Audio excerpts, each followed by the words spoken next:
We can only hope that this event includes respect for the community and its culture. Georgetown is predominantly white, there's no doubt about that, and this is our culture. Do not thrust your belief and ethics upon us with little regards for our culture and heritage. Do not make the same mistake that KKK did. Letter to the editor. Today we're talking about racism. Where does the stigma of Georgetown come from? When did it happen? Why did it happen? And then progressively, how do we move forward from this stigma that just really affects all of us? Mm-hmm.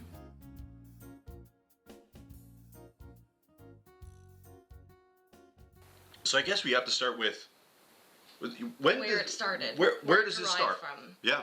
And it derives from the early 1900s, back when almost everybody and their brother was racist.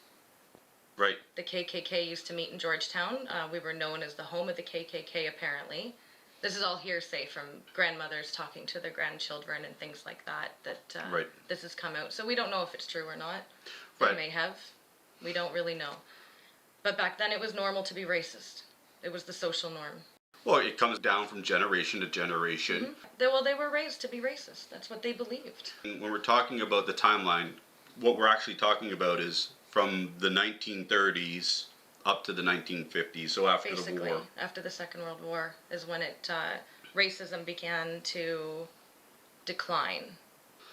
So you basically have a community within this 20 years, 30s and 50s that are starting, they still have this old mindset that, blacks, whites, colored, other, that in this community we're going to segregate, this is the way we're going to be. So this racism or racist community, it spreads all over Ontario. Oh yeah, all across Canada. It's everywhere. So and we're not just singling out one specific town. We're just saying that back in the 30s to 50s, this was a major topic internationally. And when you Google Georgetown or Halton and the KKK or racism, you're finding stories from Oakville, Hamilton, Toronto, and the like.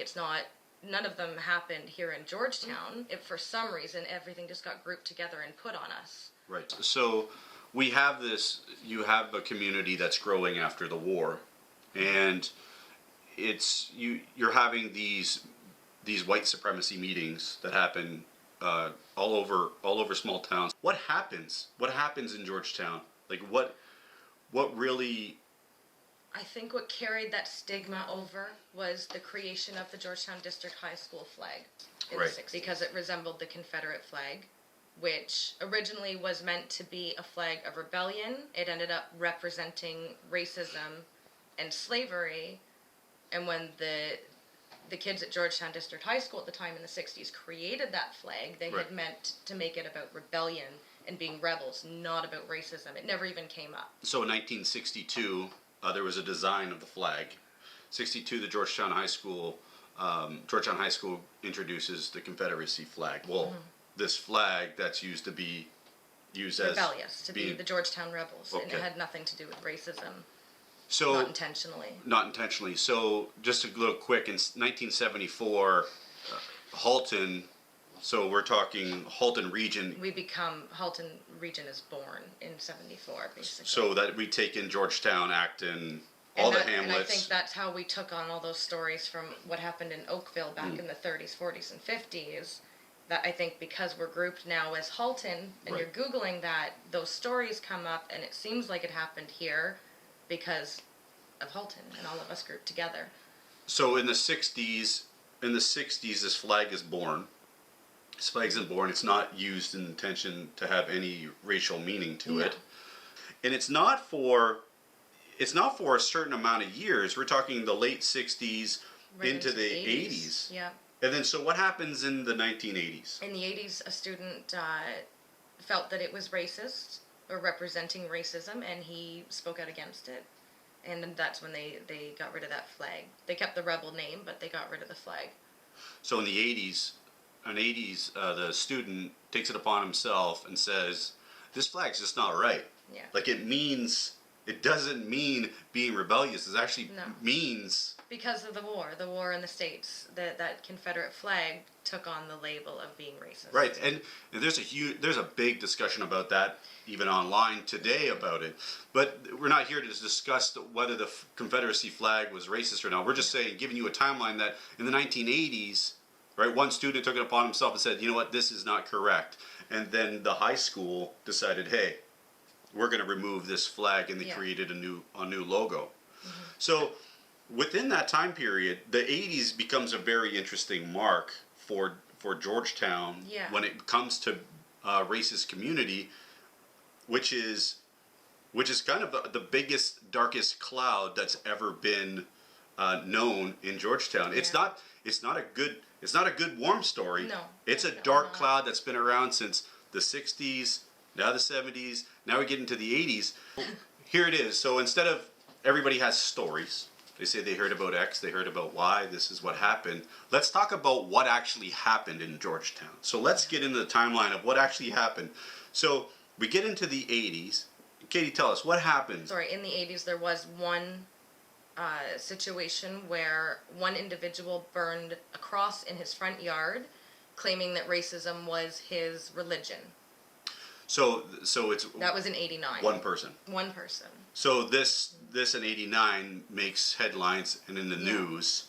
Georgetown, and this kind of still burning. Continues this stigma. Yeah, exactly. So from 89, 4 years later, 1993, in January... The same individual that burned the cross in 89 orchestrated the KKK coming to Georgetown to hand out literature and Acton on Main Street. Like, there's a lot of people that do remember that. I remember I was 13. I literally showed up to town, and I think it was like I think I was just transitioning. The first week that I was here, this was my experience. Really? It freaked me out. Wow. I didn't even know what was happening. So in 1993, there's a small group that decide that they're going to... There's like 5 or 6 of them. 5 or 6 of them? Yeah. So again, you have a small group of people in 93. Now this makes international news. It gets spread everywhere. Well, Canada. because you don't see people wearing that white robe and hood anymore. Like, the people that witnessed this, they were just completely blown away and could not register what was happening right away. Because the KKK uniform is something that we relate to evil. It still makes me very uncomfortable. Yeah. So in 93, there's a rally. This rally stems into 1994. So 94 is an election year in Halton Hills. And the same man that burned the cross and orchestrated the KKK coming here in 93 ran for mayor.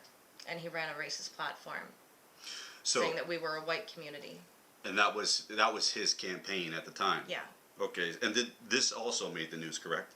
I believe so. I cannot find any articles about speeches or support for him. It's all hearsay what has come to me, but people say that he had over 1,000 supporters. He was disqualified for not showing financial reports. So you have a political campaign that's based around racism. Which gets a little bit of support.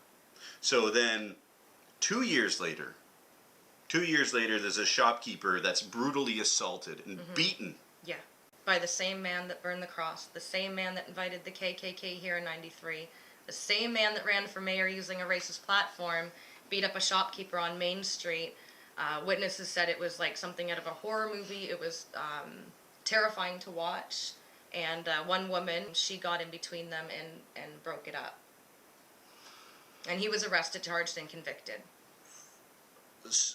Like, it's speechless to see that this actually happened. So what happens during the trial? That's when they discovered that it was him that burned the cross in 89. It came out that it was him that did that. So from 89 to now we're in 1996, 7 years, one group, one individual, one group of people have created such a dark cloud in our community. Basically confirming that we are a racist community, so even though it's just that small group of people. It was a small group of idea of saying, hey, we want to support racism, but then there's actually events that happen in our town that now confirm to the entire world that Georgetown is a white community. So this is why still that we have this stigma. Stays with us. It's because there's actually events that dictate. You can actually Google it. You can actually read about it. Is making it clear that it was a small group of people led by one man. Because when people talk about it, they're like, oh, the KKK was here in 93. oh, there was a cross burning around that time. They think that it's this widespread thing happening here. Right. They don't realize it's just one individual orchestrating all of this in his little group of chums. And I think breaking that down and showing people that it isn't a community action, it's a small group of individuals, I think that's going to help us relieve that stigma. So for 10 years, we're all living with this story. From 96 to 2006, what happens? There's no major racist incident, there's no KKK appearances, there's no cross burnings, but that man left town. So for 10 years, there's no event. But there's still racism, but nothing like what happened from 89 to 96. So 7 years is the stigma years. Yeah. Good. How do you remove the stigma of our town, especially from the events from downtown? Yeah. And this is really where we get into the 2006, which Yeah. is the diversity march. Yeah. That's held on Main Street. Yeah. Some people held the diversity march, and the point of that was to reclaim Main Street from the KKK and that shadow or that cloud that has been hovering over Main Street. So we have another small group of people that take it upon themselves that they're going to reclaim downtown. Yeah. You know, good on you. Yeah. Good on you to take the time and create an actual message that's creating peace. So in 2006, people march to reclaim Main Street. Yeah. And you would think, hey, it's been 10 years. This we want to reclaim. Our community is not based on racism. Exactly. So guess what happens? Katie, explain to the viewers what was written in our letter to the editor. There was a couple of letters to the editor in response to the diversity march that were not in support of it. But this one letter, which really bothers me, this woman says, "We can only hope that this event includes respect for the community and its culture. Georgetown is predominantly white. There is no doubt about that, and that is our culture. Do not thrust your beliefs and ethics upon us with little regard for our culture and heritage. Do not make the same mistake the KKK did." So instead of supporting it, this woman says, we are a white community. White is our culture. Don't thrust your diversity and your multiculturalism upon us. That's what I take from that. And I think that it was a horrible response to these young people that planned it and tried to fight it. These young people who decide that they're going to create change, they're going to spread the message that we don't support this, our community, this is how they respond. And again, this is one person's opinion. One individual, yeah. One person's opinion. So we're trying to change the stigma, right? 10 years after this 7-year event, now all of a sudden, this event doesn't even carry well. Yeah, exactly. And it's things like that that carry that stigma on. That comment, that letter, and that letter even being published is going to carry on the stigma.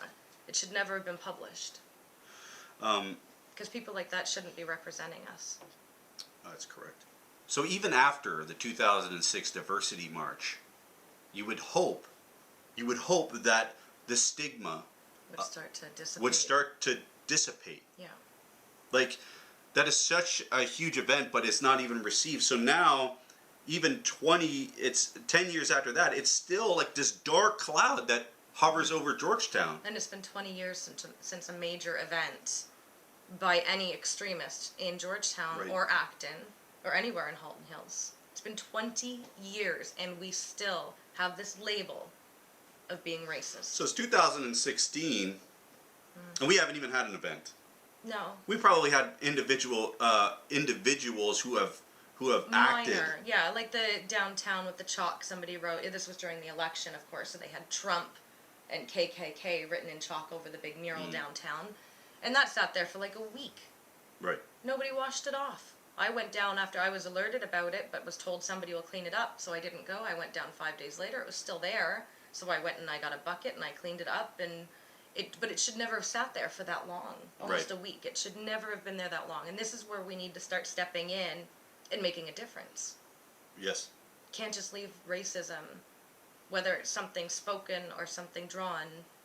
You cover it up, you clean it, or you say something against it. So we've got to start this. It's an individual effort, exactly. Right?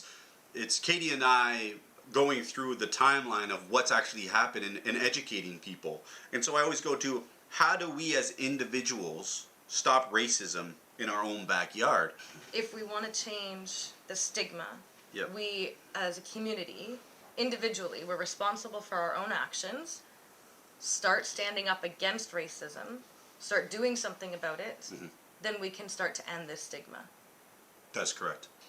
When you take your own individual stance when it comes to racism, personally or in a community, it's up to you as the individual. Here's the thing, from generations to generations to come, this is the moment, this is the video that defines people to step up and to actually care about people and love people in all equalness.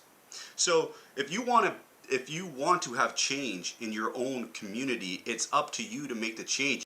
You have to be the role model to your spouse, brothers, sisters, children, grandchildren.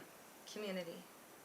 Because without your involvement, this stigma never changes. And I think the biggest thing, that's the takeaway. How do you change stigma, or how do you affect the stigma to change within a community? The very, very first thing you have to do is you have to educate people on where they were to where they're going. And for every act of hatred, we need to replace it with an act of love and peace. Exactly.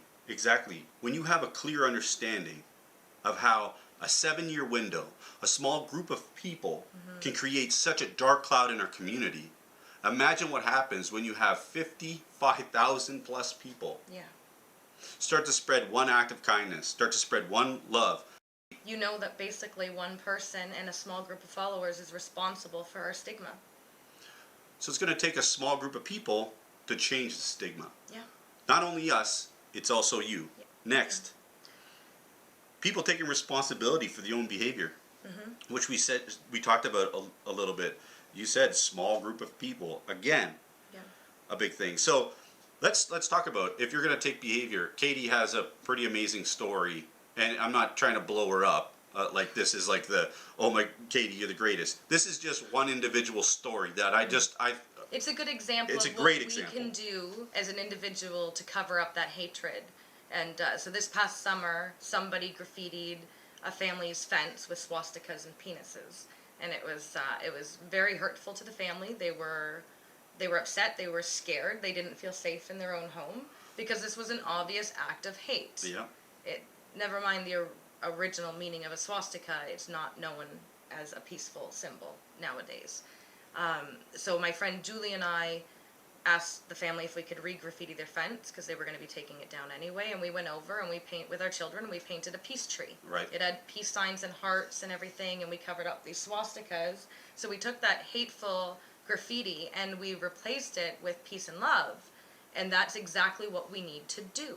Every time we see something like that, we wash it, we cover it up. We hear somebody say something, we speak up, we speak out against it. It's the only way we're going to get rid of this stigma. It's like one small community, one neighbor at a time makes those changes. Well, we've got 60,000 people in Halton Hills, and say we still have that 1,000 people here that were followers of the racist platform in the '94 election. We still have 59,000 people that may not be racist here. Yeah, I mean, a small group of people can create massive change. Yeah, 1,000 against 60,000 people is actually a very small number. And they still exist, they're still here, they're still going to hate, but it's no different than anywhere else in Canada. That we need to stop idling in these conversations or actions and start engaging and creating change. Yeah. Right? That's exactly what you did with your small group of people, made a family feel like, wow, we do actually have people that care about us. Yeah. Regardless of our skin color. That peace tree, that represented what the majority of us feel in this town. We are not a racist community. We just have this god-awful stigma. If a small group of people can create such hate, create a black cloud, what happens when a large group of people, a community, a passionate community, shares a video like this on all their social networks? Yeah. And spreads the message how Georgetown is, Halton Hills is, Halton region is a great community to live in. Well, and the thing is, too, that those racist people, the few that we have, they still believe that the majority of us are racist. So they are maybe wrong. They are very wrong. So maybe something like this will put them or send them into hiding, and they'll stop these racist, hateful acts that they do commit, because they are not the majority. They are the minority, and we need to show that as a community. Yeah. Starts with you, Katie. This has been one of the most, I would say, challenging videos that I've ever created. I know that you've ever been a part of. There was a lot of work that went into this. Sharing this video is just going to be a part of a long, many years of education. But I just wish this video would have came out 10 years ago. Yeah, me too. And so, if you agree with us, and if you want to spread our message, share our video. It's just that simple. Now that the video is pretty much over, your comments are going to come. They're going to come in a lot. There's going to be a lot of different comments. Remember, when you're commenting on videos like this, just because some guy says something or some woman says something that you don't actually respect, just because it's online doesn't mean that it doesn't hurt. Leave your comments below. Guys, talk nicely to each other. This is a big conversation. We need your support. And Thanks. spread the love. Let's Spread stop the hate. The stigma ends here today. It does. I'm Darren Williams. I'm Katie Downs. Guys, enjoy your day. Enjoy your life. Be kind to one another.